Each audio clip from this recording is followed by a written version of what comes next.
Hi friends, ഇന്ന് പുതിന സിറപ്പാണ് ഉണ്ടാക്കുന്നത്. അതിനുവേണ്ടി ഞാൻ കുറച്ച് പുതിന ഇല എടുത്ത് കഴുകി വെള്ളമൊക്കെ തോർത്തി എടുത്ത് വെച്ചിട്ടുണ്ട്. നമുക്ക് ഇലയൊന്ന് പിച്ചിയെടുക്കാം. ഇലയും അതിൻ്റെ ഇളം തണ്ടും കൂടെ വേണം പിച്ചി എടുത്ത് വെച്ചേക്കണം. വെള്ളം ഒട്ടുമില്ല, വെള്ളമൊക്കെ തോർത്തി എടുത്തതാണ്. പുതിന ഇല വാങ്ങിച്ചാൽ പെട്ടെന്ന് പാഴായി പോകില്ലേ, അത് അതിൻ്റെ ബാക്കി നമുക്ക് വരുന്ന ഇതുപോലെ സിറപ്പ് ഉണ്ടാക്കി വെച്ചാൽ ലെമൺ ജ്യൂസിലേക്ക് ഒഴിച്ച് കുടിക്കാൻ നല്ലതാണ്. ഇനി ഈ പുതിന സിറപ്പിന് വേണ്ടി ഞാൻ 1 ഗ്ലാസ് പഞ്ചസാരയും 2 നാരങ്ങ എടുത്തിട്ടുണ്ട്. നാരങ്ങ പിഴിഞ്ഞെടുത്ത് വെച്ചതാണ്. ഈ പുതിനയില നമുക്ക് നല്ലതുപോലെ ഒന്ന് അരച്ചെടുക്കാം. പുതിനയില തോനെ നാളൊന്നും ഇരിക്കത്തില്ലല്ലോ, ഫ്രിഡ്ജിൽ വെച്ചാലും ഇരിക്കത്തില്ല.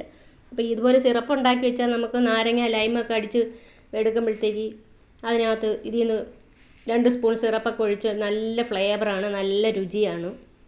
ഇനി നമുക്ക് പഞ്ചസാര ഒന്ന് അലിയിച്ചെടുക്കാം. നല്ലതുപോലെ ഒന്ന് അലിഞ്ഞ് വന്നതിന് ശേഷം ആ പുതിന ഇല അരച്ചതും കൂടെ നമുക്ക് അതിനകത്തോട്ട് ഒഴിക്കാം. ആ നാരങ്ങ നീര്, 2 നാരങ്ങ പിഴിഞ്ഞതാണ്, ആ നീരും കൂടെ അതിനകത്തോട്ട് ഒഴിക്കാം. ഇതൊന്ന് തിളച്ച് ഒന്ന് ചെറുതായിട്ടൊന്ന് വറ്റി വരുമ്പോൾ സിറപ്പ് റെഡിയാവും.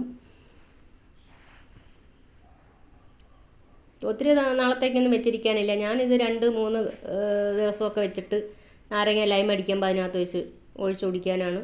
നല്ല ഫ്ലേവറും നല്ല രുചിയാണ്.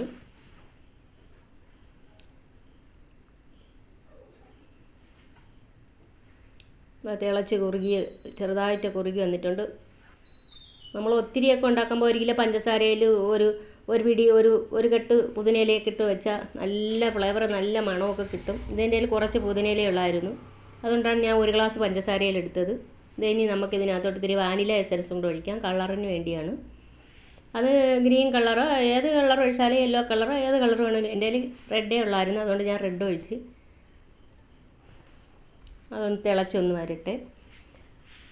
തിളച്ച് വന്നിട്ടുണ്ട്. ഇതൊന്ന് ചൂടാറിയതിന് ശേഷം നമുക്കൊന്ന് അരിച്ചെടുക്കാം.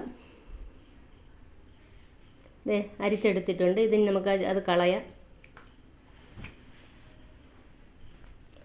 ഇപ്പോൾ തന്നെ നല്ല മണം വരുന്നുണ്ട്. അതെ, പുതിന സിറപ്പ് റെഡി ആയിട്ടുണ്ട്. ഇത് നമുക്ക് ഇനി നാരങ്ങ ലൈം അങ്ങോട്ട് അടിച്ചതിന് ശേഷം അതിനകത്തോട്ട് 2 സ്പൂൺ അങ്ങോട്ട് ഒഴിച്ചാൽ നല്ല രുചിയും നല്ല മണവുമാണ്. നിങ്ങൾ ട്രൈ ചെയ്ത് നോക്കണം. അഭിപ്രായം കമൻറ്റായി രേഖപ്പെടുത്തണം. നമുക്ക് ഈ നാരങ്ങ വെള്ളത്തിലോട്ട് നമുക്ക് 2 സ്പൂണ് പുതിന സിറപ്പും കൂടെ ഒഴിക്കാം.